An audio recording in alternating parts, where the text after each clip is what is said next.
기자 김기환 기자 김돈영 기자 SNS 공유 및 댓글 SNS 클릭수 9페이스 북 트위터 카카오 스토리 SNS 공유 더보기 결국 나라 곳간 빗장 이풀 몇타 경제성이 떨어져 지지부진하던 방대규모 토건 사업에 대해 정부 가의 미타당성 조사 예타를 면제하기로 하면서다 정부는 경기도 평택 물결표 충북 오송을 잇는 고속철도 복복선화 경북 김천 물결표 경남 거제를 는남부 내륙철도 전북 새만금국제공항 등 전국지방자치단체가 추진하 는대규모 사회간접자본 SOC 건설 사업에 대해 예타를 면제하기로 했다고 29일 발표했다. 홍남기경제부총리는 지역균형 발전을 위해 국가재정법에 따라 예타 면제 사업을 선정했다. 고 설명했다. 예타면 제사업은 23개, 24조 1천억 원 규모다. 앞서 17개 시도가 대통령직 속 국가균형발전위원회에 예타 면제를 신청한 32개 사업 8조 7천억 원 중 3분의 2가량을 선정했다. 문재인 대통령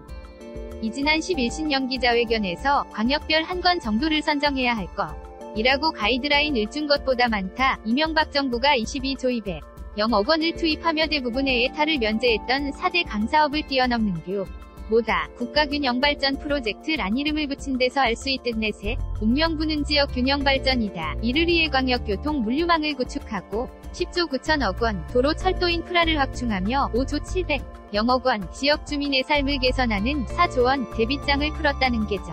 그의 설명이다. 연구개발 억 원에도 신경을 썼다. 가장 규모가 큰 사업은 문 대통령 측근인 김경수 경남지사가 추진하는 남부내륙철도 4조 7천억 원 다 예타 면제 사업 수도권은 지역균형발전 차원 제외시켜 균형발전 취지에 따라 수도권, 서울, 경기, 인천 사업은 제외했다. 그러나 운정신도 시 물결표 삼성을 잇는 GTX-A, 인천 송도 물결표 남양주 마석을 잇는 GTX-B, 안산 물결표 여의도를 잇는 신안산선 등 광역교통 개선 대책은 차질 없이 추진하기로 했다. 홍 부총리는 국가균형발전, 지역경제의 시너지를 낼 수 있는 사업계획이 구체화돼 신속하게 추진할 수 있는 사업 중지, 자체 우선순위가 높은 사업을 최대한 반영해 선정했다. 고 설명했다.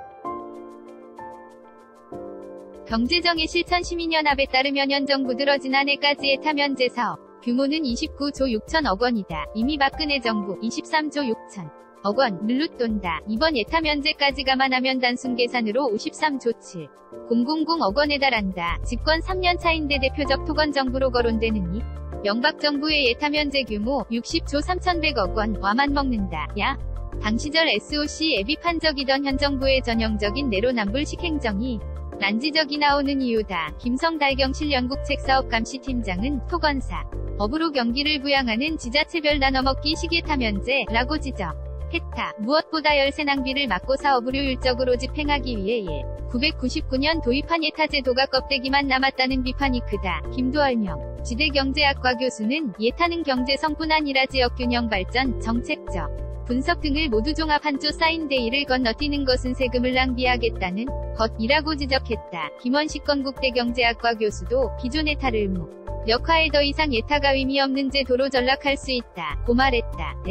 규모 국비를 투입하는 만큼 재정도 부담이다. 하연섭 연세대 행정학과 교수는 정무적 목적이나 경기 부양을 위해 면제권을 남발할 경우 재정 건전, 성훼손이 우려된다. 고 말했다. 홍 부총리는 이에 대해 면제 사업은 최대 2029년까지 연차적으로 추진된다며 향후 10년 강국비기 주년 평균 1조 9천억 원이 소요 대중장기 재정 운용에 큰 부담이 되지 않을 것으로 전망한다. 고 말했다. 다만 그는 23개 예타 면제 사업 진행에 따른 경제 효과를 묻는 말에는 오류 발생 가능성이 있어 계산해보지 않았다. 고 답했다. 세종는 김기환 김돈영 기자 KHKIM@j-o-ong.co.kr